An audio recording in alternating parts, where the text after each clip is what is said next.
Hi everybody. Um I actually tried to record a video in the car.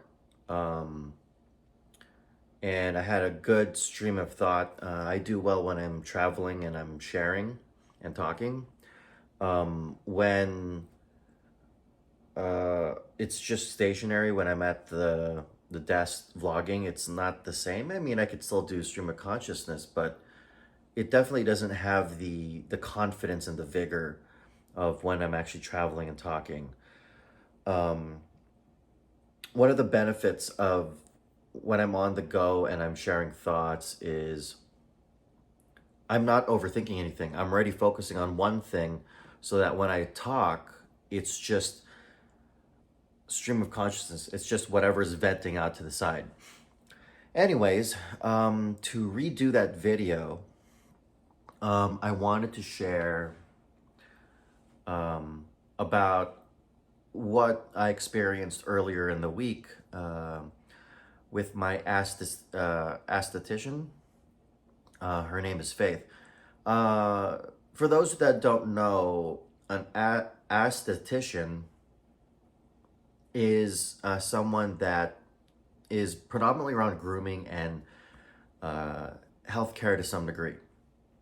So skincare, waxing. For me, I go to an esthetician out here in Vegas to do waxing. Honestly, I do Brazilians, and so my entire crotch, buttocks, everything is just waxed. Like it's free. Um, no major hairs or anything.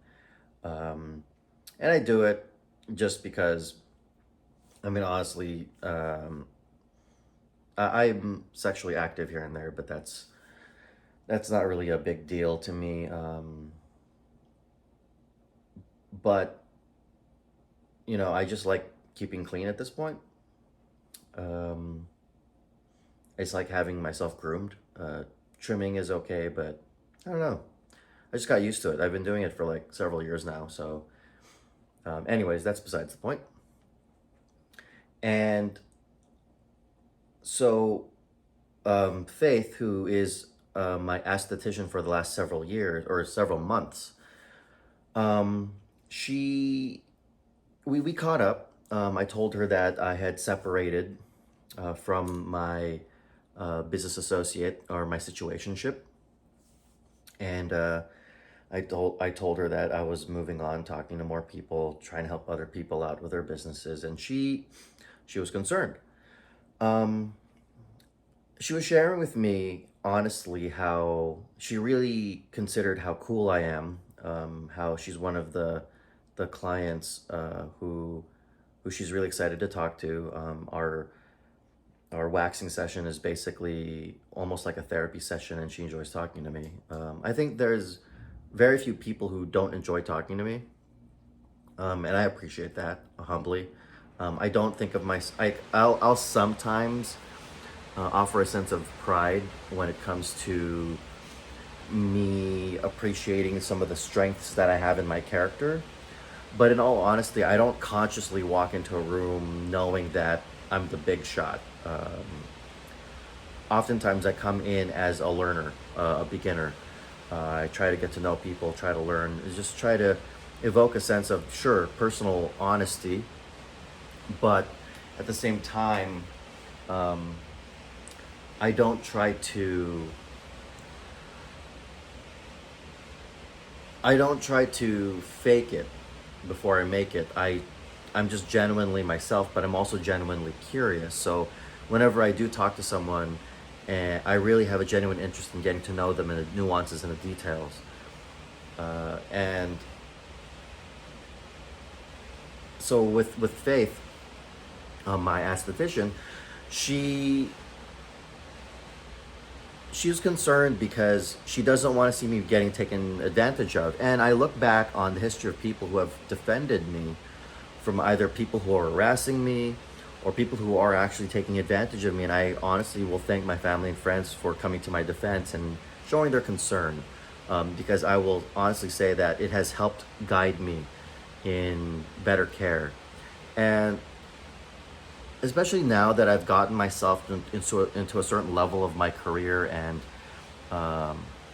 money making, I there are lessons that I'm repeating that I have to relearn because honestly, there are times I'll forget that my natural instinct is to give, to be compassionate, to do more for people. And I forget that I do have to defend myself. That I still have to not necessarily defend myself, but have barriers. Um, uh, some of my business partners in the past have unintentionally taken advantage of me. They have good intent. They always plan to compensate me in some way. But the reality of what happens is that I end up exhausted. I end up burning through my energy, my resources. I remember back in the day, right after UX boot camp, one of the first gigs I picked up right after Spylight, which was the fashion e-commerce one, it was a startup for a dating app with Cameron. Cameron, if you're watching this, hey, I haven't talked to you in a while. Uh, Young, he was very young at the time, early 20s. I was still in my early 30s. I knew some things about business thanks to my parents, and I had a sense of what worked and what didn't thanks to UX and systems thinking. No matter what skills I was able to bring aboard and to do with, honestly, I don't think Cameron, myself, or the rest of the team were able to bring it to a place where we could have built something. We had certain people, talent that we networked with that were already in our network, and we tried to leverage their assistance. But at the end of the day, it just no. You need capital for a startup of that caliber, a digital company. You can't just hope that dreams and ideals are enough. And honestly, that's challenging because a lot of great ideas are they end up getting tossed away, shelved, because there's no money being produced to create them. One of my major projects right now, just as a side note, is involved towards making solutions without the need for money. And uh, that will be unveiled when everything is official. I'm still working on things alongside a team of people. But for this topic, this conversation with what Faith is sharing with my value as a person, I'm just recalling times where I've had business partnerships. Like Cameron, that entire thing with the dating app, we tried, it didn't really work out. I had to step away. He tried his best to compensate me, but at the end of the day, I suffered too many financial losses, especially with my car constantly needing repairs. Honestly, if you're doing a startup and you're strapped, LA is the worst in trying to survive because everything costs so much and the distance between everything is too high. It's just too far away. If I were to do a startup again, I would definitely do it in Vegas because the distance of everything is shorter and it's just cost of living is better than in Los Angeles. So I would not do a startup again in Los Angeles just because the cost of just trying to survive pre-funding is just, it's ridiculous. Uh, then later, when I had another set of business partners, Sherwin and Peter, when we were making an agency model, um, they were already starting it, but I definitely fleshed out the user experience side of things. I would say for that one, they tried their best to keep things afloat. But honestly, at the end of the day, despite all of my effort to make things happen, the finances didn't make any sense. I had to leave that because between the bad business decisions and just the lack of financial supply and the requirement that Sherwin and Peter needed to sustain their families, I was like, you know what, this doesn't make any sense for me. Um, they need a certain level of capital just to persist on the business, just to keep things running. And really, none of it was going to me. So, or barely anything was going to me. It was like we had to keep building it until it became something. Um, I gave Sherwin and Peter business advice. I gave them as many resources as I was able to create before I left. But it was better that I left because whether they intended to or not, I was being taken advantage of. I even helped consult with them again later, but I made the foolish mistake of doing an audit for one of their products just to see whether their previous UX designer was doing things correctly. I just did the audit because I was like really curious, and I thought, maybe in their heart, uh, they would compensate me. Unfortunately, no, they didn't compensate me for the audit. They said they had no money in the till. Um, so yeah, there's been a record of people with good intentions taking advantage of me when I'm just a very giving person. And Faith understood that. She could see it. I didn't even tell her the stories of the people who I've run across, not even just business partners. There have been people who unintentionally take advantage of me just because I give, and I give freely. I give like with no judgment or wanting in return. But I guess in the end, eventually, I do at least want to be respected and compensated. And I just don't admit it because I'm so curious and so passionate about bringing to life an idea. And so I had to take a pause because Faith was telling me that, if you're very capable, you should at least know your worth enough to make a stand, make a position. Not necessarily make a demand. That's not what she was trying to tell me. She just wanted me to know my worth and to know that if people are seeking my expertise, that I do require a level of compensation for it. And that's something that's difficult for me to really know and accept because, I'll be honest with you, being raised a Christian was not helpful to me. I already had the predisposition to be very giving, and then I grew up in a religion that equally emphasized the same thing.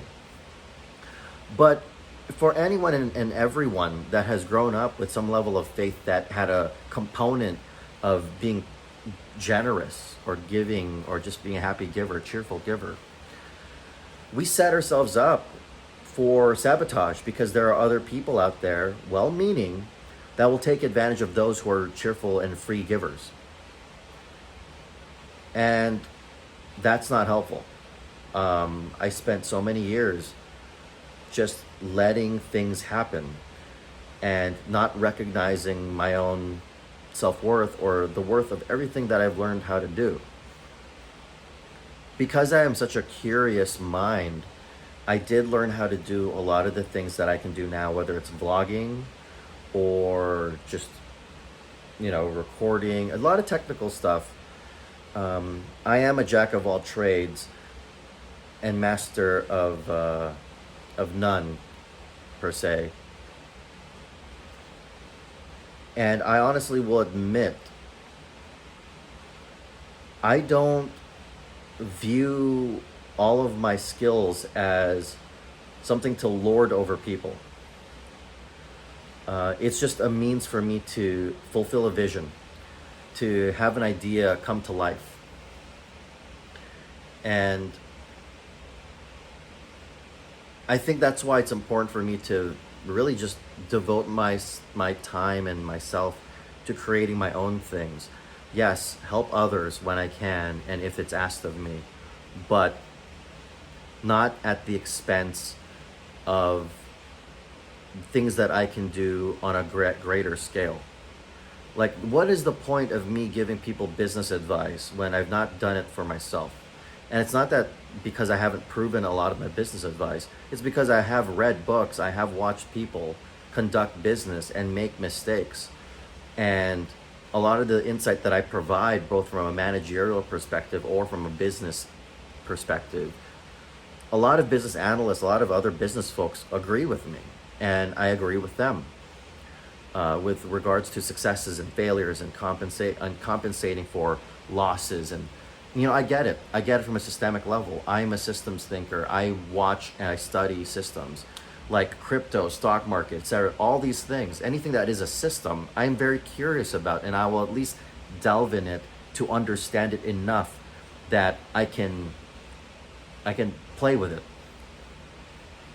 So when Lena's reminding me of my personal value, it really brought things back together, because it really needed someone that I've only known once a month for the last few months to really understand and like get it when it comes to my personal value. And it reminds me of my situationship where I reformatted my old gaming laptop. I set it up with a refreshed OS, an operating system. I created a bunch of browser tabs with all of the work that is that has all the work needed to do the advertising that my situationship needed. And I also created a number of videos to support her in her ability to run the business and scale. See, I create these infrastructures for things, for businesses, because I can do it. And it's easier for me to do it for other people for some reason, and it's a little challenging to do it for myself. And I'm sure other people have this challenge too for other things. It's like there are people who would rather cook for others than for themselves. I get it. I'm creating these massive, complex initiatives, and I oftentimes don't really get respected enough.